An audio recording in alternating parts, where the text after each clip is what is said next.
So much love and appreciation to those of you who have been with me for the 2 year period plus that I've been doing this. Thank you for showing your love and support to the channel. And to anybody else who is brand new to the platform and you would like to support the channel, also, you can do it by way of Patreon, Anchor, the clothing store, and also the shoe shop that is listed in the comment description below. And again, thank you to any and all of you guys who have been here to support this channel during the 2+ year period. I wouldn't be able to do what I do every single day without you.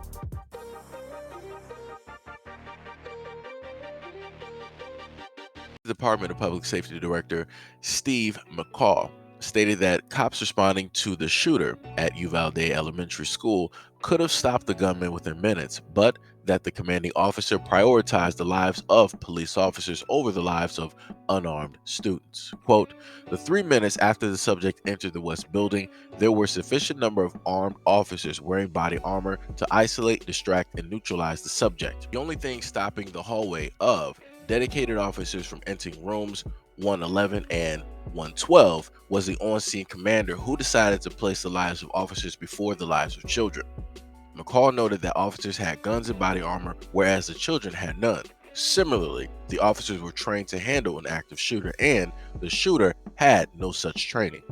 There is compelling evidence that law enforcement response to the attack of Robb Elementary was objective failure and antithetical to everything we've learned over the last 2 decades since the Columbine massacre. Paul stated that the on-site commander, Police Chief Pete Ariando, chose to wait for backup, supplies, and SWAT before entering rooms 111 and 112.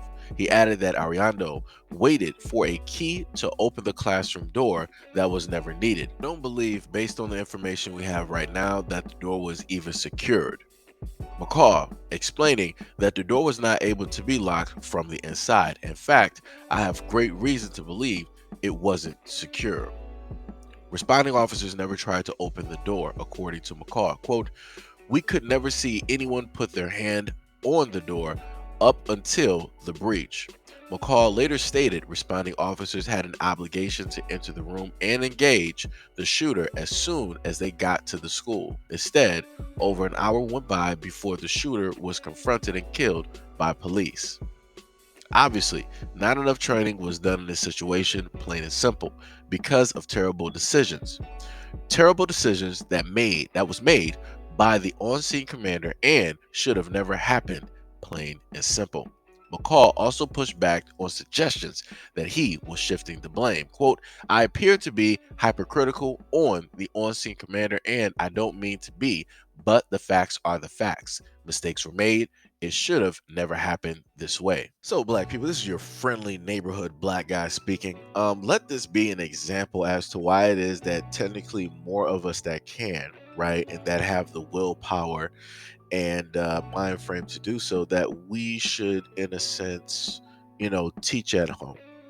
We should homeschool a lot of our kids so that things like this, won't take place, because you can't necessarily depend on the police to do the things that you feel that they should do, even though they are not legally obligated, right? Which baffles me to, actually care for and want to save your life. Now, this is what I want you to pay very close attention to and understand, right? When it comes to a point where enough black people are homeschooling their kids successfully, and they can prove this by the test and different things of this nature, you're then going to have the states, the government, come in and try to oversee this whole thing, because the government is going to feel, right, as though they have a say so in how it is that you can educate and teach your child, right?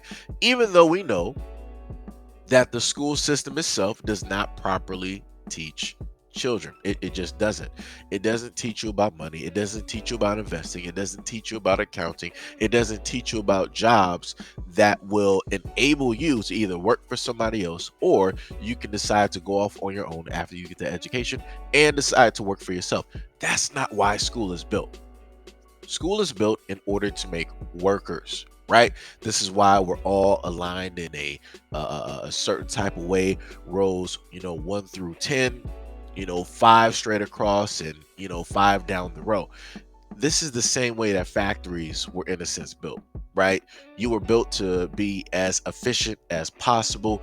When you're in a factory, factories are not going to be too complicated, too overly complicated, and as soon as you come in, you're pretty much going to know exactly your assigned seat, your name tag, your position, what you are to do, what you are not to do, and when you're going to sit up there and come in, take your lunch, and when you're going to leave out.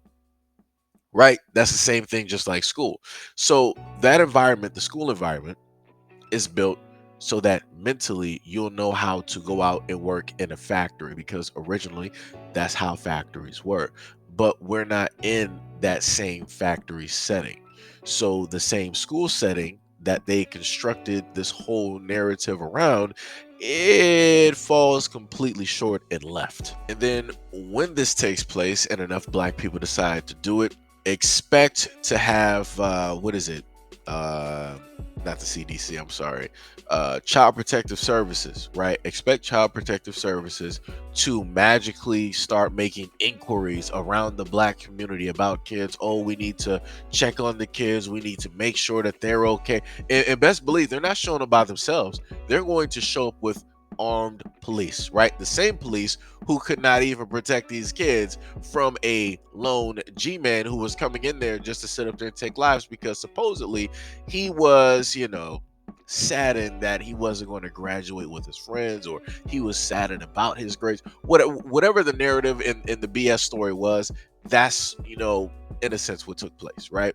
So notice, the police can't sit up there and save kids from this circumstance. But the moment in time that Child Protective Services wants to magically come to your home because they supposedly, quote unquote, care about your kids, aka care about the money that they're losing in the school system, and they're trying to find any justifiable reason in order to try to prosecute you or jail you so that they can take the kids directly out of the home and put them into another home, somebody that's going to listen and obey the state laws so that the state can get that free thousands of dollars that you're not able to get, even though you're homeschooling your kids. They're going to sit up there and try to find a reason, and they're going to use the police, take your child by force, and here we go yet again. So, like I said before, with everything that we try to do as black people, there's always going to be resistance. And usually when there is resistance, that means that you are going in the right direction. If you're going in a direction there's not really a lot of resistance, either you're godlike at this moment in time and you got some cheat codes, or, the devil is walking with you. Those are the only two choices that you got if you're walking in a direction and nothing is trying to obstruct you from going in that direction. Either A, you got some godlike cheat codes at this moment in time and you know how to just get through life from point A to point B and just get $1 million, or the devil is clearly walking directly with you. So, like I said, people got to pay very close attention to the things that are taking place and to the stories that are clearly getting put out for us all to see. This is going to be the end result if at any point in time more and more black people start to homeschool their kids.